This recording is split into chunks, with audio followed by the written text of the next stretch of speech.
वो बच्ची है जो अपने वालिद का बीमारी में उसका सहारा बना। इसने ये नहीं फ़र्क सोचा कि मैं खातून हूँ, मैं लड़की हूँ, मुझे कोई देख के क्या कुछ कहेगा। सब चीज़ों को पीछे रख के अपने घर की कफालत करने के लिए इसने रक्षा स्टार्ट किया। मजदूरी कर रही है, वालिद बीमार होता था, वालिद भी साथ होते थे, तो ये काम शुरू से कर रही है, मेहनत कर रही है, पढ़ाई भी कर रही है, भाइयों को अपनी बहन को भी स्कूल छोड़ के ये जो सवारी मिले इनको दे देते हैं। इनकी पर्ची भी लाउट नहीं की हुई।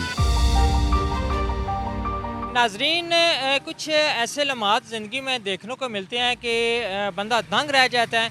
अभी मैं कचहरी में एक काम के सिलसिले में आया तो बाहर जब मैं निकला तो ये एक कम सिन बच्ची को रिक्शे में बैठे हुए देखा सीट के ऊपर। तो मेरी इससे बात हुई कि बेटा आप जो रिक्शे की सीट है इसके ऊपर क्यों बैठे हैं। तो बेटी ने आगे से ये जवाब दिया कि अंकल मैं रिक्शा चलाती हूँ।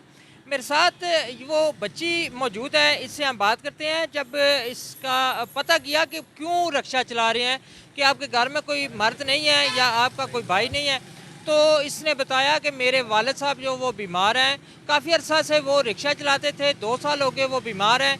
तो उनकी कफालत के लिए, उनकी अद्वियात के लिए मैंने रिक्शा चलाना शुरू किया। इससे पता करते हैं। अच्छा बेटा, कितना टाइम हो गया आपको रिक्शा चलाते हुए? 2 साल हो गए। क्यों रिक्शे पे आ गए? वालिद साहब बीमार है। कहाँ पे ये रिक्शा? सुबह स्कूल भी पढ़ती हैं? जी। कौन सी क्लास में? 8। और स्कूल में पता चला कि आप बच्चों को जो स्कूल जाते हैं उनको भी लेकर जाती हैं साथ? मोहल्ले के हैं या अपने रिश्तेदार हैं सारे? मोहल्ले के हैं। मोहल्ले के हैं। अच्छा बेटा, जो रिक्शे पे आप सवारियाँ लेकर जाते हैं, जो स्कूल के बच्चे लेकर जाते हैं, कितना महीने का उनका बन जाता है? 6000। 6000 में गुजारा हो जाता है? नहीं। वो 6000 में आप पेट्रोल वगैरह पूरा करते हैं। ये स्कूल लेकर जाना लेकर आना, उसके बाद भी रिक्शा चलाते रहते हैं? जी। घर में कितने आपके फ़र्द हैं? 7। कौन कौन है घर में? बहन, भाई, मामा और आप बड़ी हैं सबसे? नहीं, मेरे से बड़ी बहन सिस्टर है। आपसे बड़ी सिस्टर है, वो भी पढ़ती है? जी। कितना अरसा आपके वालिद जो बीमार हैं? 2-3 साल से। 2-3 साल। क्या बीमारी थी उनको? हार्ट का मसला था, दिल का, गुर्दों का मसला था। और ये जो रिक्शा चलाते हैं, ये उन्हीं वालिद साहब की रिक्शा जो आपने सीख लिया, किससे सीखा था? वालिद साहब से या खुद ही बाद में चलाना शुरू किया? वालिद साहब से। वालिद साहब से। अभी वालिद साहब को फौत हुए कितना टाइम हो गया? अभी 1 महीना हो गया। 1 महीना हुआ। तो अभी फिर आप पढ़ती भी हैं? जी। कौन सी क्लास में? 8। 8 क्लास में। तो ये अभी रिक्शे से गुजारा चल रहा है? नहीं।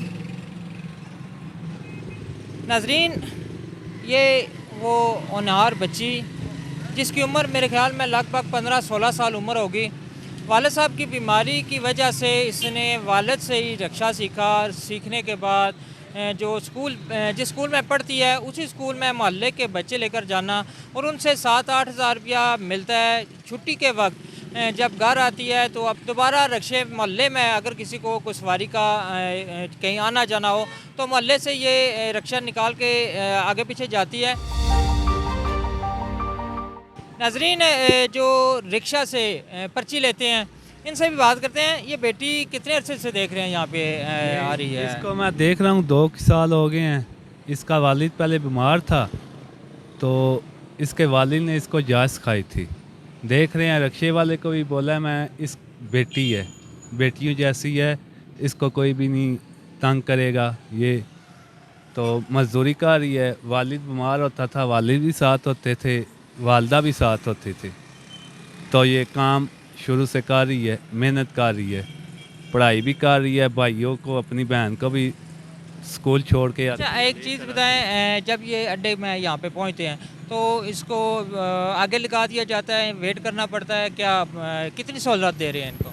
इनको जब भी ये आ जा रहे हैं ना, अड्डे शड्डे में नहीं खड़ी होती, बेटी है ना, इस टूटते फिरते वक्त ना ये जो सवारी मिले इनको दे देते हैं। इनकी पर्ची भी लाउट नहीं की हुई। ये हमारी बच्ची वो बच्ची है जो अपने वालिद का बीमारी में उसका सहारा बना।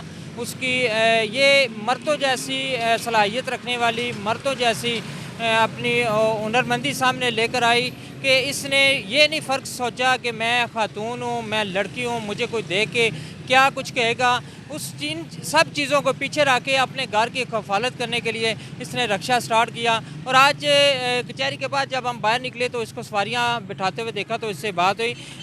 इतनी मैं कहूँगा कि ऐसी औलादें, ऐसी बेटियाँ ये माँ बाप के लिए फ़ख्र होती हैं। मैं आवाम से भी ये रिक्वेस्ट करूँगा कि ऐसी खातून, ऐसी बच्ची अगर किसी जगह पे मजदूरी कर रही है अपने घर के लिए, कोई शौक़ से ऐसे बाहर नहीं आता। मैं मुहैयर हज़रात से अपील करूँगा और किसी भी NGO से कि ऐसे ख़ानदान को, ऐसी बेटियों को देखा जाए, ऐसे घर को देखा जाए, ताकि उनको ये नौबत पेश ना आए कि वो बाहर निकल कर रक्षा या कोई भी ऐसी जो है मजदूरी करे। आज इसके पढ़ने के दिन हैं, 8वीं क्लास में ये पढ़ रही है। अगर इसकी मदद की जाए, मैट्रिक करने के बाद, FA करने के बाद किसी अच्छी जगह पे नौकरी कर सकती है, किसी ऑफिस में नौकरी कर सकती है और इज़्ज़त के साथ बापर्दा होकर अपने घर की हिफाजत कर सकती है। मज़ीद अपडेट के लिए देखते रहिए न्यूज़ अलर्ट।